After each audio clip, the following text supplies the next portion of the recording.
What is the missing number? 100, 101, 102, 103, 104, 105, 106 is the missing number. And then we go 107, 108, 109, 110. So the missing number is 106. That's the number after 105 and before 107. Let's keep going. What is the missing number?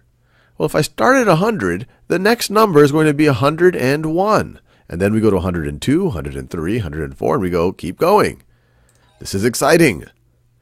What whole number comes right before 105? Well, what whole number comes right before 5? Well, 4. So what number comes right before 105?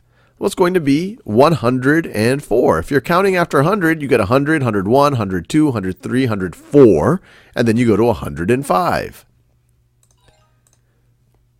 All right, so they want us to figure out what the missing number is. And we see that they're counting 1, 2, 3 all the way up to 10, and then here they're going from 11 to 20. They're counting all the way up to 120, but there's a missing square here. So this is the number that is one larger than 118 and one less than 120. Well, if I was counting, I'd go 111, 112, 113, 114, 115, 116, 117, 118, 119, and then 120. 19 is before 20. So 119 is going to be before 120. And 19 is after 18.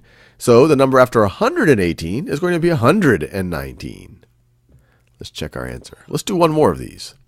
Well, we've done these a lot already. What number is missing? Right after 7 comes 8. So right after 107 comes 108. And then 109 and 110.